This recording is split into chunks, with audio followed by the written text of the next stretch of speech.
Hello friends, I am Kapil Kumar Koshti. जैसा कि आप देख रहे हैं आज 8 अगस्त 2020 है और मैं लेकर आया हूं आपके लिए 8 अगस्त 2020 का करंट अफेयर।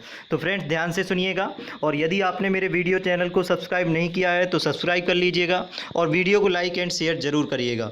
चलिए फ्रेंड्स, आज के करंट अफेयर्स का डिस्कशन करते हैं। अच्छा, एक फ्रेंड्स कल की बात जो मैंने आपको बताई थी कि गिरीश चंद्र मुर्मू, आपको पता होगा कि गिरीश चंद्र मुर्मू जो हैं आपके कहाँ के उपराज्यपाल थे, जम्मू कश्मीर के। तो मैंने आपको बताया था कि जो गिरीश चंद्र मुर्मू थे उन्होंने इस्तीफ़ा दे दिया था और राष्ट्रपति जी ने स्वीकार भी कर लिया था। तो उनके स्थान पर जम्मू कश्मीर का जो उपराज्यपाल बनाए गए थे उनको बनाया गया था मनोज सिन्हा को। मतलब गिरीश चंद्र मुर्मू का स्थान किसने लिया था? मनोज सिन्हा ने।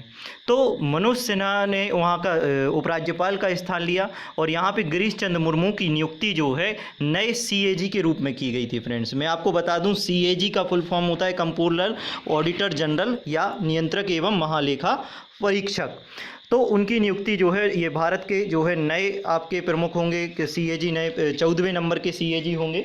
और ये बहुत अच्छी बात है फ्रेंड्स कि सीएजी की बात करें तो ये जो है आपने राजीव महर्षि जो सीएजी थे पहले, उनका इन्होंने स्थान लिया है। फ्रेंड्स आप तो जानते होंगे ये भारत के 14वें सीएजी हैं, नियंत्रक एवं महालेखा परीक्षक। यदि संवैधानिक स्थिति देखें नियंत्रक एवं महालेखा परीक्षक की, तो संवैधानिक स्थिति में आपका जो संविधान है, संविधान का भाग क्रमांक 5 के आर्टिकल क्रमांक 148 में भारत के नियंत्रक एवं महालेखा परीक्षक की बात की गई है और 148 से 151 तक इनका जो है आर्टिकल चलता है। फ्रेंड्स और इनके संबंध में प्रावधान जो है आर्टिकल 148 से 151 तक जो है बताए गए हैं। तो इसके बारे में हमें थोड़ा सा मैं आपको जानकारी देना चाहता हूं। फ्रेंड्स आप ध्यान से सुनिएगा। यदि सीएजी की बात करें, इनकी नियुक्ति कैसे होती है, तो नियुक्ति जो है इनकी नियुक्ति राष्ट्रपति द्वारा, केंद्र सरकार के या सरकार के परामर्श द्वारा की जाती है इनकी नियुक्ति। ध्यान रखिएगा फ्रेंड्स। यदि बात करें कि आखिर मतलब इनका काम क्या होता है और इनके बारे में कैसी क्या नियुक्ति होती है और इनकी मतलब क्या क्वालिफिकेशन होती है, तो मैं आपके लिए इसके बारे में जानकारी बता देना चाहता हूं। फ्रेंड्स जो सीएजी का कार्यकाल होता है आपको पता होना चाहिए 6 वर्ष या 65 वर्ष। 6 वर्ष मतलब उनकी अवधि होती है और यदि 65 वर्ष जो है उनकी आयु, 65 वर्ष से अधिक आयु तक जो है वो कार्य नहीं कर सकते हैं। फ्रेंड्स यदि बात करें कि सीएजी के त्यागपत्र कैसे दे सकते हैं या उनको हटाया कैसे दे जा सकता है, तो कोई दिक्कत नहीं है कि यदि उनको कार्य में कोई दिक्कत आ रही है, उनको कोई परेशानी है, तो वो बिल्कुल जो है आपका त्यागपत्र देकर, राष्ट्रपति जी को त्यागपत्र देकर अपने पद से जो है हट सकते हैं। और यदि आपको उनको हटाना है, यदि मान के चलो उन्होंने ऐसा कोई गैर संवैधानिक कार्य किया है जो नहीं करना चाहिए, तो उनको जो है हटाने की प्रक्रिया सेम वैसी ही है जिस प्रकार से जो है सुप्रीम कोर्ट के न्यायाधीश को हटाने की प्रक्रिया होती है। अच्छा, यदि बात करें फ्रेंड्स कि इसमें जो है क्या इनके बाद में इनका क्वालिफिकेशन या इनको क्या सेवा मिलती है, तो ध्यान रखना जब इनकी अवधि पूर्ण हो जाती है कार्य करने के, तो ये कोई काम के मतलब जो है फिर भी अन्य जो है सरकार के अधीन कोई कार्य नहीं कर सकते बाद में। ये भी जो है एक इनके लिए कंडीशन है। फ्रेंड्स यदि सीएजी की कार्य व शक्तियाँ देखें या कंप्ट्रोलर ऑडिटर जनरल की जो है अपन कार्य या शक्तियाँ देखें कि आखिर इनको क्या कार्य प्राप्त हैं, तो ध्यान से सुनिएगा फ्रेंड्स, मैं आपके लिए बता रहा हूँ। भारत सरकार या राज्य सरकार व संघ राज्य क्षेत्रों के लेखाओं की संपरीक्षा करने का इनका कार्य होता है। मतलब चाहे वो भारत सरकार के हों, चाहे राज्य सरकार के हों, चाहे संघ राज्य क्षेत्र अर्थात केंद्र शासित प्रदेशों के लेखाओं की संपरीक्षा। लेखाओं की संपरीक्षा का अर्थ मतलब ये है कि वहाँ पे जितना भी खर्च हो रहा है, जितना भी सरकारी कामों में खर्च होता है और योजनाओं में खर्च होता है, इनका जितना भी पैसा एलोकेट होता है गवर्नमेंट के द्वारा, उन सब का जो है लेखा परीक्षा करना, ऑडिट करने का काम जो है आपके नियंत्रक एवं महालेखा परीक्षक या कंप्ट्रोलर ऑडिटर जनरल या भारत के सीएजी द्वारा जो है इनका कार्य या संपरीक्षा करने का कार्य किया जाता है।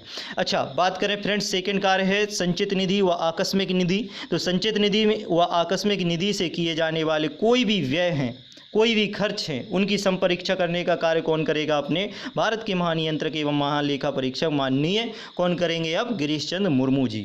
चलिए नेक्स्ट बात करते हैं अपन फ्रेंड्स, लोक उपक्रमों या विभिन्न विभागों में लेखाओं की जो संपरीक्षा होती है उसका भी काम कौन करेंगे? आपके माननीय गिरीश चंद्र मुर्मू जी अर्थात नए सीएजी। मैं नाम इसीलिए ले रहा हूँ फ्रेंड्स ताकि आपको ये नाम फिर से मतलब रट जाए। मैं आपको इसमें लिखा नहीं हूँ, मैंने कल इनके बारे में चर्चा की थी आपसे, तो मैं मैं आपको बता रहा हूँ। अच्छा, नेक्स्ट फ्रेंड्स, इनका एक और भी कार्य है, जैसे केंद्र के मामले में सीएजी अपना प्रतिवेदन वार्षिक रिपोर्ट राष्ट्रपति को देते हैं, जो उसे संसद में रखवाते। क्या होता, आप जैसे मान के चलो कोई भी काम करते हो तो आप अपने काम का जो है कहीं ना कहीं आप जो है रिपोर्ट कार्ड बताते हो कि भैया हमने एक साल में इतना काम किया है।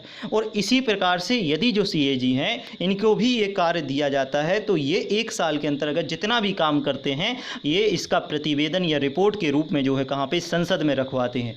यदि केंद्र सरकार का रिपोर्ट है तो केंद्र सरकार में रखवाएंगे, संसद में, केंद्र की संसद में रखवाएंगे। और यदि राज्य सरकार का काम किया है इन्होंने, राज्यों में भी करते हैं, राज्यों के मामले जो भी हैं तो उनमें राज्यों के भी मामले में भी जो है सीएजी कार्य करते हैं। और राज्यों के मामले में भी प्रतिवेदन ये रखवाते हैं। उसी प्रकार से कहाँ पे रखवाएंगे, ये विधानमंडल में रखवाएंगे। ठीक है, और विधानमंडल में रखवाएंगे तो किसके सामने रखवाएंगे, राज्यपाल के सामने रखवाएंगे। ध्यान रखना फ्रेंड्स, वहाँ पे संसद में रखवाते थे तो राष्ट्रपति के सामने, और यहाँ रखवाएंगे तो राज्यपाल के सामने राज्यों में। और केंद्र शासित प्रदेशों की बात करें तो इनके मामले में ये कहाँ पर रिपोर्ट रखवाएंगे, राष्ट्रपति के सामने रखवाएंगे। फ्रेंड्स ध्यान रखना, सीएजी की रिपोर्ट की जाँच कौन करेगा, यदि जो सीएजी ने रिपोर्ट दी है उनकी भी जाँच करने के लिए एक समिति बनाई जाती है केंद्रीय मंत्रिमंडल में, तो वो समिति होती है आपकी लोक लेखा समिति। तो ये भी जो है इनके जांच मतलब जो सीएजी ने काम किया है इसकी जांच के लिए अलग से एक समिति बनाई जाती है सांसदों की, वो होती है लोक लेखा समिति। तो ये जानकारी थी आपको मैंने सीएजी के बारे में बताई। तो ये जो है आपको ध्यान रख लेना फ्रेंड्स, आप चाहो तो इनको नोट भी कर सकते हो, इनके कार्य जो है आ जाते हैं आपके पेपर में। जिस प्रकार से इस बार मध्य प्रदेश लोक सेवा आयोग की परीक्षा में भारत की महानियंत्रक एवं लेखा परीक्षक सीएजी के कार्य व शक्तियाँ आई थी, तो ये फ्रेंड्स आपको जो है पता होगा, सभी ने इसका आंसर लगाया था 148 आर्टिकल पूछा था उन्होंने, जबकि ये जो है क्या हो गया था, सबका गलत था, जबकि आंसर था 149, क्योंकि 149 आर्टिकल में सीएजी की कार्य व शक्तियाँ बताई गई हैं, जो मैंने अभी थोड़ी ही पहले आपके लिए पूरी बताई हुई हैं। तो आप ये कार्य व शक्तियाँ जरूर याद रखिएगा और आर्टिकल क्रमांक जरूर याद रखिएगा।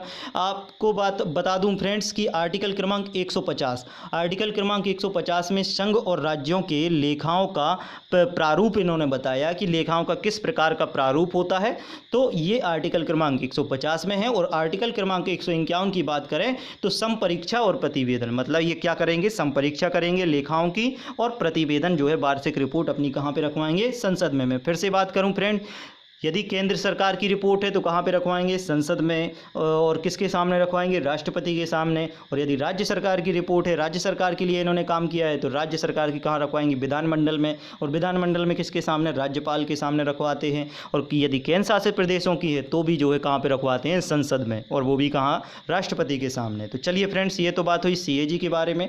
आज के करंट अफेयर्स की पहली बात करते हैं फ्रेंड, ध्यान से सुनिएगा। प्राइड ऑफ पंजाब, क्या नाम है, प्राइड ऑफ पंजाब की बात करें तो पंजाब सीएम कैप्टन अमरिंदर सिंह, आपको पता होना चाहिए यहाँ के मुख्यमंत्री कौन है पंजाब के, कैप्टन अमरिंदर सिंह। तो कैप्टन अमरिंदर सिंह द्वारा जो है ये पहल की गई है प्राइड ऑफ पंजाब, जिसका उद्देश्य बिल्कुल सीधा सा है, पंजाब के युवाओं के लिए सर्वोत्तम अवसर को सक्षम बनाना है। आप तो जानते हैं फ्रेंड्स, वर्तमान में युवाओं की बहुत सारी परेशानियां हैं, बेरोजगारी जैसी समस्याओं से जो है जूझ रहे हैं, तो उनकी समस्याओं को जो है एक अवसर में बदलना है इनको। तो पंजाब के युवाओं के लिए सर्वोत्तम अवसरों को सक्षम बनाना इनका जो है उद्देश्य है। और संयुक्त पहल की बात करें कि किन किन के रूप में जो है, मतलब किन ने संयुक्त रूप से जो है इस पहल को जारी किया है, तो यूनिसेफ प्लस नागरिक समाज संगठन और निजी क्षेत्र ने इनको संयुक्त रूप से जो है जारी किया है फ्रेंड्स। चलिए फ्रेंड्स, ये तो हुई पंजाब सरकार की बात। नेक्स्ट बात करते हैं अपन राष्ट्रीय हथकरघा दिवस। तो आप बहुत अच्छे से जानते होंगे फ्रेंड्स, मैंने कल भी बात की थी कि भारत के लिए क्या चाहिए है, आत्मनिर्भरता। और भारत ने जो है 12 मई 2020 को कौन सा अभियान चलाया था, आत्मनिर्भर भारत अभियान, जिसके बारे में मैं आपको लेक्चर प्रोवाइड कर चुका हूं।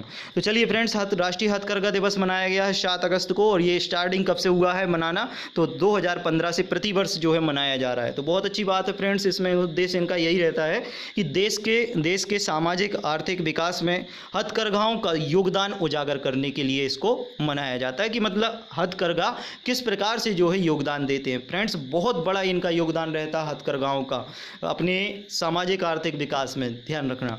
और गांधी जी इसी को महत्वता सबसे ज़्यादा देते थे, उनका चरखे का प्रतीक आप सभी ने देखा होगा।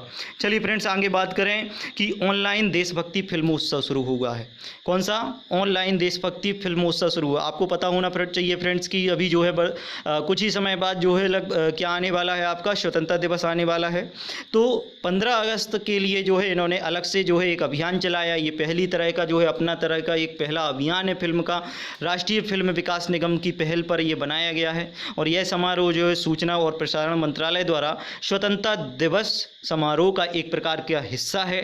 उसकी शुरुआत जो है 7 अगस्त 2020 से 21 अगस्त 2020 तक जो है चलेगा ये कार्यक्रम। और यह स्वतंत्रता सेनानियों की वीरता के प्रतीक वाली भारतीय इतिहास को प्रदर्शित करेगा। ये तो बहुत अच्छी पहल है फ्रेंड्स, ऐसा होना चाहिए और ये पहल आपको ज़रूर याद रखना है, आपके एग्जामों में पूछा जा सकता है फ्रेंड। बात करें कि यह स्वतंत्रता से नेक्स्ट करंट अफेयर्स की, देश की पहली किसान स्पेशल ट्रेन चली है फ्रेंड्स। कौन सी? देश की पहली किसान स्पेशल ट्रेन चली है। 7 अगस्त 2020 से जो है इसको चालू किया गया है और जो है महाराष्ट्र के देवलाली व बिहार के दानापुर स्टेशन के बीच जो है इसको चलाया जाएगा। फलों और सब्जियों को लेकर ये ट्रेन जाएगी और किसानों की आय जो है दोगुनी करने का इनका लक्ष्य है।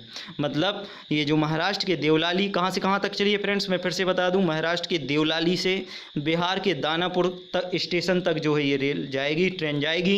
और ये क्या ले जाएगी अपने साथ? तो फलों और सब्जियों को ले जाएगी अपने साथ। किसानों की आय दोगुनी करने का इनका परम लक्ष्य है। और जो है आपको तो सब पता होगा कि प्रधानमंत्री नरेंद्र मोदी जी द्वारा यही प्रयास है कि 2024 तक जो है किसानों की आय को क्या कर दिया जाए? दोगुना कर दिया जाए। वैसे तो ये 2022 तक है तो हो जाना चाहिए, लेकिन परंतु कोरोना महामारी के संकट के चलते ये थोड़ा सा असंभव और इम्पॉसिबल दिखाई दे रहा है। परंतु मैं मान के चलता हूँ कि 2024 तक जरूर ये पूरा हो जाएगा कि हमारे किसानों की आय जो है क्या हो जाएगी? दोगुनी हो जाएगी। क्योंकि जिस प्रकार से कदम जो है भारतीय सरकार द्वारा लिए जा रहे हैं किसानों के हित में, तो ज़रूर इनके लिए जो है कल्याण का काम होगा ये।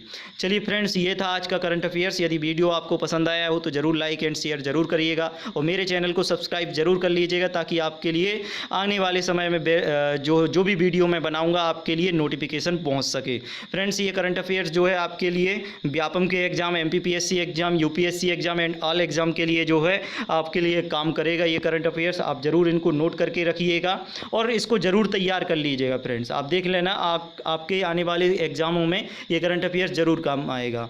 चलिए फ्रेंड्स, आपका बहुत बहुत धन्यवाद। Thank you very much for discussion.